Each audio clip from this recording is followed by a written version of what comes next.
Good morning, CG. I'm Nolan. And I'm Liz. And we have your CGTV broadcast for Friday, November 4th.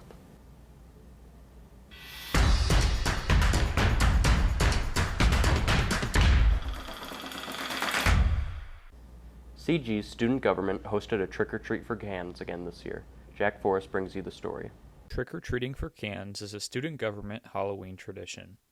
Every year, Stugo members collect canned goods from Center Grove neighborhoods to donate to a local food pantry. Yeah, so my group and I will go out and knock on each person's door just around the neighborhood, and we ask them, hey, do you guys have any non-perishable items that you'd want to donate to us? We are from Center Grove High School, and we're going to be giving them to the Care Pantry as sort of a donation for the community, and we'll drop all the cans off. Sometimes we take like a group picture by the cans, and that basically concludes our night. This year, the club collected 10 shopping carts worth of cans, totaling 2,486 pounds, from 14 neighborhoods. After putting up flyers online and on mailboxes to advertise the event, members went door to door to get their donations. So even if people don't have them, they always are really respectable and just really polite about it. And if people do have them, they give it to us. And overall, people are just really friendly with everything, even if they don't have any donations. On top of collecting food, Stugo members often take steps to get into the holiday spirit. We like to dress up on the Halloween night, so we all wear our costumes and then we go around and ask for donations. I think it's just a little fun way to just show the Halloween spirit while we're getting donations. In the past, Stugo has donated their collections to the CG Care Pantry, located in the Alternative Academy.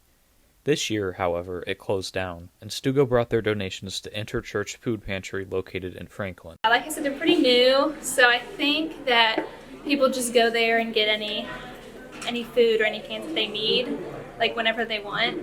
But they need donations now since they're so new, so that's what we're trying to help them out there. While Stugo members do benefit from the experience, the volunteer work's main focus is helping the community. So I really like doing community service and volunteering wherever I can. So doing this is a great way for me to do what I like doing, and it's also really helpful to everyone that needs it. All the donations go to families that are in need, and so it just feels really nice to have helped out. Thanks, Jack. One of CG's clubs is the Gamers Guild. Xavier Parks brings you to look at the connections the club fosters. Students who participate in Gamers Guild get to experience a friendly and welcoming community while playing fun games with friends. Oh yeah, I have made a lot of friends because of this club.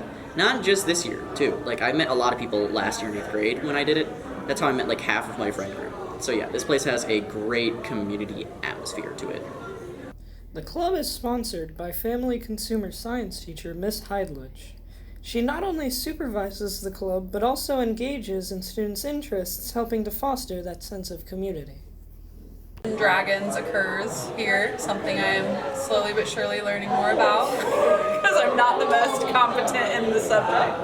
But yeah, the kids are great. What I love about Gamers Guild is just the diverse community that comes here, and I think they do a great job of making literally anyone who walks through the front doors of the media center feel welcome and included and wanted to come play games. Many students within Gamers Guild have connected through a love of the role-playing game Dungeons & Dragons, once again growing the community. I'd say it kind of just brought us together, and I'd say that yeah, a lot of us are friends now.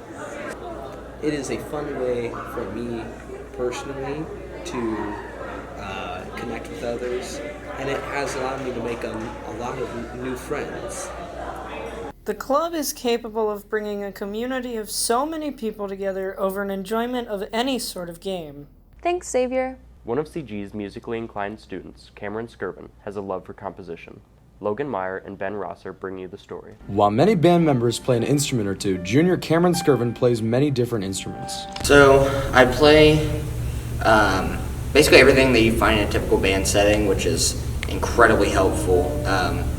Flute, clarinet, saxophone, trombone, trumpet, tuba, all the stuff, which is incredibly helpful because I know how things are going to sound before it's because obviously if certain interfaces, they have weird sounds for different instruments, and it doesn't always sound the way it actually is going to when it's actually played by a real ensemble. So it's cool to have that knowledge and have that ability to test all that out.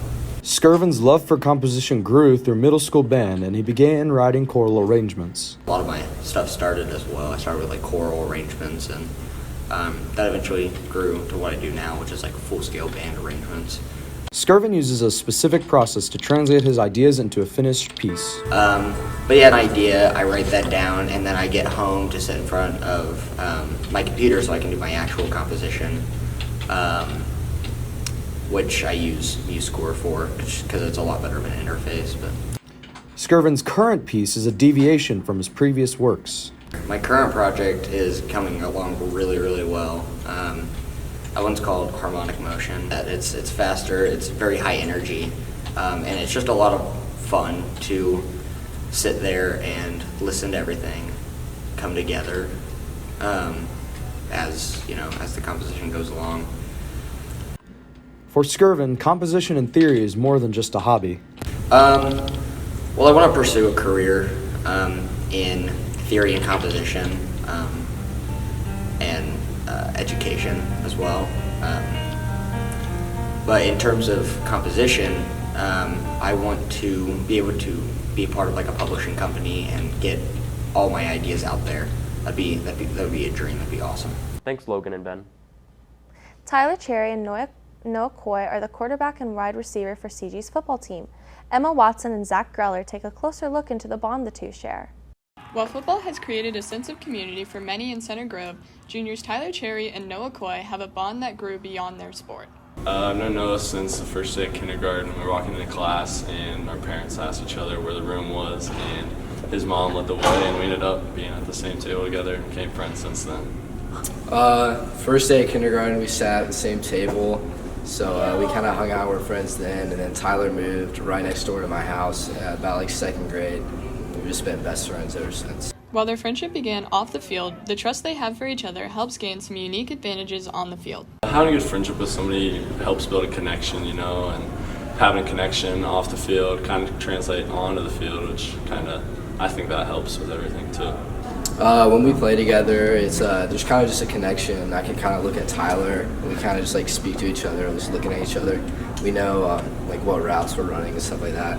And there's just like a sense of trust in each other that like knows to know where I'm going to be at the same time. Their football careers have been side by side for many years, beginning long before they came to CGHS. We always used to play. He used to play quarterback, and I would play tight end sometimes. So he'd throw me the ball, and then it'd turn around, and I'd throw him the ball. So just going back to second grade, throwing each other the ball. The benefits of their friendship has included success on the field, culminating in record-breaking moments in their junior year. I think just every time we get out there on the field together, it's fun to see how we've grown up together and just to play in every game and just do our best. The Carmel catch, the game winner, was one of the big ones. Just seeing him on the sideline after we made that throw and catch was pretty cool. And just seeing how we've grown up together. In the Ben Davis game where we both broke our records, it was pretty cool seeing that too. Coy and Cherry will meet again tonight as they face off against Columbus North in the sectional championship at 7 p.m. Thanks, Emma and Zach. That's all we have for you today, CG. Bye.